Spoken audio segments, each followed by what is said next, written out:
Bertrand Russell, olha que interessante, Bertrand Russell é um dos paladinos do ateísmo e filósofo respeitadíssimo da Europa, já faleceu há muitos anos, e ele dizia o seguinte: historicamente, a existência de Cristo, de Jesus, é duvidosa. Se ele realmente existiu, não sabemos nada, quase nada sobre ele, portanto, não me preocupo com o aspecto histórico. Isso aqui é ensinado na UERFJ, na Universidade Federal do Rio de Janeiro, isso é ensinado na USP, isso é ensinado nos cursos de história, de filosofia. E o próprio Bertrand Russell dizia: ora, Pitágoras foi, intelectualmente falando, um dos homens mais importantes e influentes da história. Pitágoras, e não Jesus Cristo, mereceria a atenção dos homens. Agora vejam o que o seu professor ateu de filosofia não vai contar para você na sala de aula. E se tiver alguém estudando, pode perguntar ao professor isso aqui e fala que o pastor falou na sua igreja. Porque muitos acham que na igreja não se fala de Dostoiévski, não fala não cita essas coisas. Professor, Russell dizia que a gente devia aplaudir Pitágoras e não Jesus, que foi o homem que mudou o Ocidente. Dê-me uma prova histórica da existência de Pitágoras. Não existe. Nenhuma. Quando o seu professor de matemática fala com você que o teorema de Pitágoras foi feito por Pitágoras, ele não está contando toda a verdade, porque ninguém sabe se Pitágoras existiu ou não.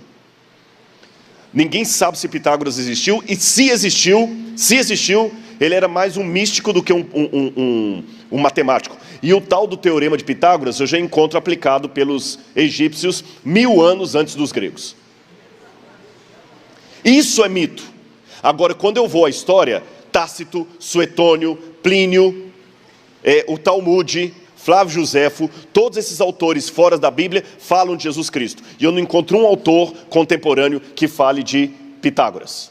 Mas de Jesus todos esses falam. Desculpe-me, aí nessas horas o cético sou eu. Por isso que o último livro que eu escrevi chama-se O Ceticismo da Fé. O Ceticismo da Fé. Eu creio porque sou cético. Eu creio porque sou cético. E esse homem é aplaudido na academia, eu estudei filosofia, eu sei o que estou falando, como um paladino do saber do intelectualismo. Vou dar para vocês algumas provas arqueológicas que Jesus existiu. Aqui está o pergaminho, com uma cópia. Esse pergaminho aqui é do século XI ou XII. É um pergaminho de Tácito. E aquela parte que eu sublinhei de azul lá, traz o que eu vou ler aqui. Tácito diz que nessa época, Nero apresentou como culpados aqueles que eram odiados por sua própria torpeza, a quem a população chama de cristãos. Tal nome vem de Cristo, que no principado de Tibério e nas mãos de Pôncio Pilatos sofreu a pena máxima. Reprimida na ocasião essa execrável superstição, fez-se novamente irromper não só na Judéia, berço daquele mal, mas também em Roma. Embora esse manuscrito seja uma cópia do século XI, Tácito era do século I. Ele era contemporâneo à época dos apóstolos. E ele não apenas confirma que Jesus morreu nas mãos de Pôncio Pilatos, mas também que foi na época de Tibério, e mais, a palavra superstitione em latim dá a entender que alguma coisa esplendorosa sobre Jesus continuou sendo dita depois da morte dele. E que muitos seguidores ainda estavam com ele. Eu não tenho isso para apresentar como prova de Pitágoras, mas de Jesus eu tenho. Está fora da Bíblia, alguém que não acreditava em Jesus, mas testemunhou dentro do Império Romano que ele existiu, que ele morreu crucificado e que havia um grupo chamado cristãos que assim surgiram por ocasião dele. Esse testemunho de Flávio Josefo foi um historiador judeu do primeiro século, é tão fantástico que eu vou mostrar para vocês. Flávio Josefo, para vocês terem uma noção, ele testemunhou pessoalmente a destruição de Jerusalém no ano 70. Ele viveu na época dos apóstolos. Ele não era seguidor de Jesus. Mas olha o que ele diz de Jesus nesse pedacinho aqui, ó. Tá bom? Que está grifado aqui.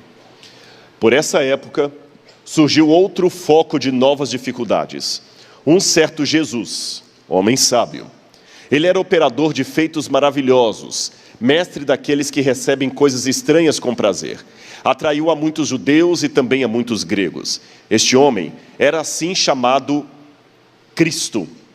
E quando Pôncio Pilatos o condenara à crucifixão, mediante acusações feitas pelos principais líderes dos judeus, aqueles que o haviam amado desde o começo não o abandonaram, pois lhes apareceu, segundo diziam, vivo outra vez ao terceiro dia, havendo os divinos profetas falado disso e milhares de outras coisas maravilhosas a seu respeito.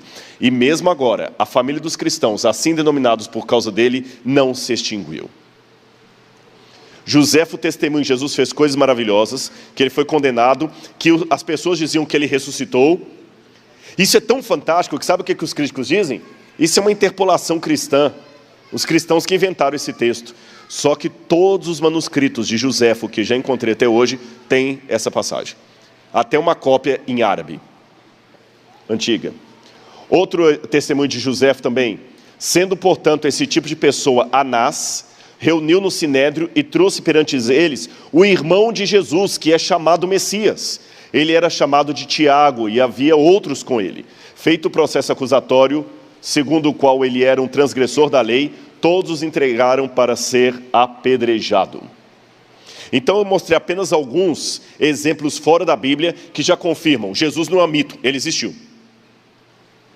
Todas essas informações nos dão a entender que Jesus era um personagem real. Aliás, Roderick Durkley, catedrático da Universidade de Oxford, falou: nenhum desses depoimentos extra-bíblicos sobre o fato de Jesus permite supor a mais leve ideia de que ele não fosse um personagem real.